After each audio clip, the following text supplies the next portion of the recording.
Hey guys, this is God of Politics and welcome back to a brand new video. But before we get started with this video, please like this video and subscribe to the channel. Also join the Discord that is linked down in the description. But in today's video, I'm going to be talking about the Maine Senate race and answering the question, is Susan Collins' time up?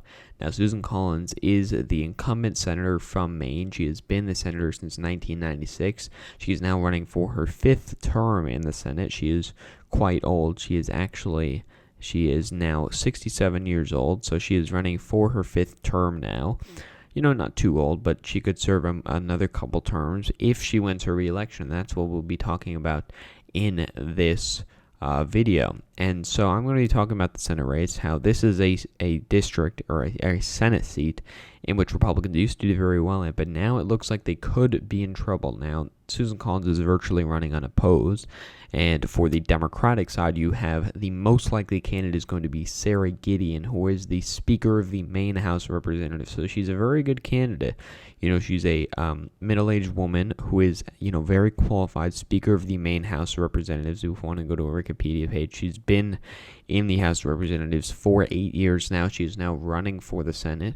The only polling data we have from the primary shows her winning very, very easily, and I do expect her to win quite easily. The primary is, I believe, in a couple months. I don't know the exact date, but it is in a couple months.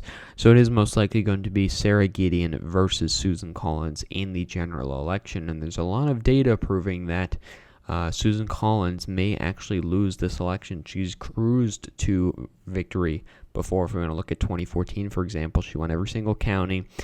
She won by 37 points in 2014 and 2008, a year where Democrats did very well, and Obama won the state quite easily. She won by 23 points, winning every single county. In 2002, she won by 17 points, winning every single county. And in 1996, her first election, she lost 3 counties and won by 6 points still. So she's only lost 3 counties in her entire time, but this looks like it's going to be her most difficult election. I'm going to be talking about why it's her most difficult election. First of all is the polling data. The polling data does show, the Real Clear Politics average does show that Sarah Gideon is currently leading by 2.5 percentage points. We haven't really had too great polling. It's mostly been internal polling. For example, if we look at public policy polling, which is PPP, which is, a Democratic internal poll. This is a polling service which, was very accurate in 2012, very off in 2016, and usually does have results that are better for Democrats. Has Sarah Gideon winning by 4. We had more information, a Republican internal poll for Susan Collins showing her winning by 8. I don't trust either of these polls, to be honest. We've mostly only had internal polls, but the polling average does show that Susan Collins is down 2.5 to Sarah Gideon. So that's the first reason that she may lose.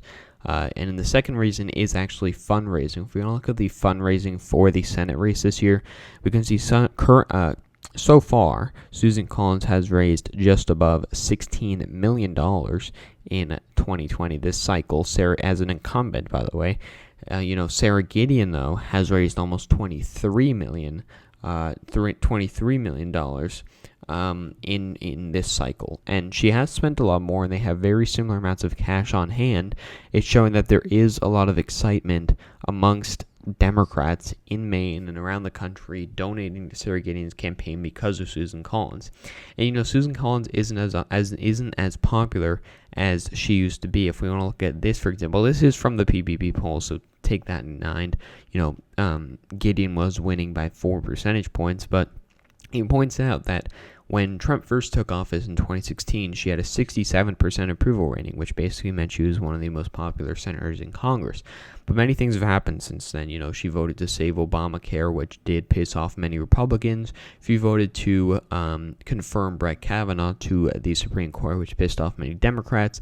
And then she voted to acquit Trump on the impeachment charges, which again pissed off many Democrats. There used to be a lot of ticket splitting with voters who voted for Obama, for example, or who voted for John Kerry in 2004 or whatever year that was, or voted for Bill Clinton in 1996, for example. So,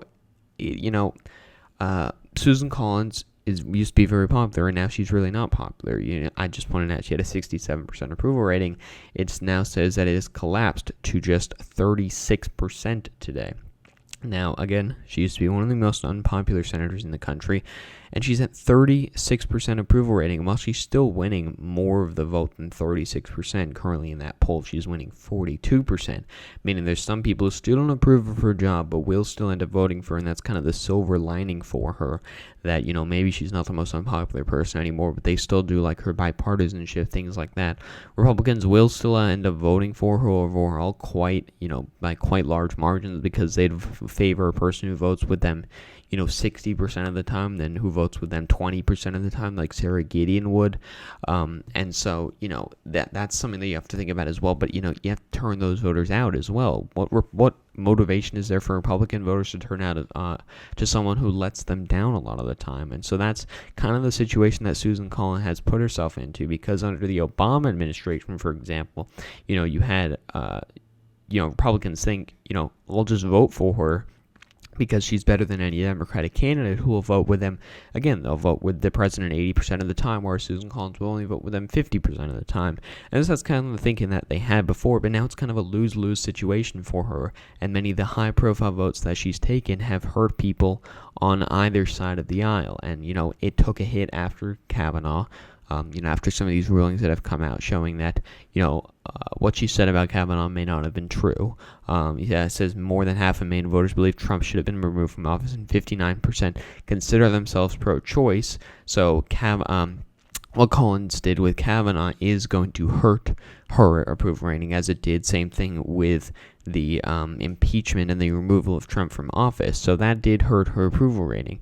And so, you have to say, what can Susan Collins do at this point? Well, maybe she would endorse Joe Biden. She said she wouldn't campaign against Joe Biden, but will she endorse Joe Biden? Because that would make some Democrats who voted for her before maybe come back onto that side.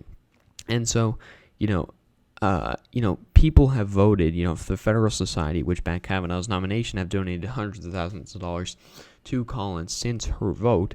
And Republicans, Republicans in Congress who are now on the defense in terms of the Senate, these incumbents usually have a lot more money. If we want to look at Colorado, for example, if we look at the Colorado Senate race, we can see, the Colorado Senate race, Cory Gardner actually has outraised John Hickenlooper in a seat that, most people would easily say is going to go to the Democrats. But in Maine, Sarah Gideon has outraised Susan Collins. It's one of the highest fundraising in terms of any Senate race in the country at this moment, and I believe that it will be continued to be like that.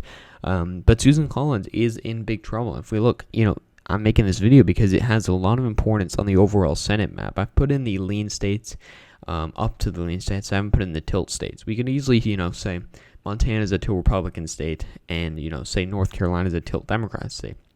In that situation, it comes down to Maine. If Susan Collins wins, Republicans keep their Senate majority. If Democrats win, they get the Senate majority through a tiebreaker, and in this situation, they'd probably have a Joe Biden victory as well. But there is a lot of importance to that. Say, in some weird circumstance, North Carolina goes red, but, Montana goes blue. Again, Maine comes down to be that final seat. And, you do have a scenario, obviously, where it comes down to North Carolina, for example, where Montana goes red, Maine goes blue, and then it comes down to North Carolina. But just to talk about this is the fundamental importance of this race in terms of the Senate majority. And that's why there's so much money being pumped into this seat, because, again, amongst Democrats, they got pissed off when Collins voted to acquit Trump and when they voted for Kavanaugh. And Republicans are saying, why put so much money into this candidate when they didn't vote to repeal Obamacare, which is a policy that, people in Maine don't support, especially amongst Republicans at least. And so, that's kind of the lose-lose situation that Susan Collins has been put in. And it's very important because it's going to be one of the most important Senate races come November. It's going to be the most watched Senate race, I do believe, come November, along with, Montana, Arizona, and North Carolina. But this is one of the most important seats. I'll talk about some of those other Senate races as well. But this is kind of, just to start off with how important this Senate race is going to be. If I had to give this a rating at this point, I would put this at tilt Democrat. All of the ratings pretty much have this at toss-up rating. I would put this at a tilt Democrat rating because I do believe that Sarah Gideon is a good candidate. She has a lot of fundraising. The polls are good for her. And so I would overall say, again, this is a tilt Democrat state, but this could really go either way, and that's why it's going to be such an important seat come November. It looked a couple months ago that she was going to win quite easily, especially, maybe a year ago. Do you think maybe she should win by 20 points again? That's what some of the polling data showed. She was winning by 30 points in some of these scenarios, and so she's not going to win by 30 points like she did last time. She could still win, but it's going to be very difficult for her. So thank you all for watching this video. Please like this video and subscribe to the channel. Also join the Discord that is linked down in the description. So thank you guys all for watching, and I will see you guys later.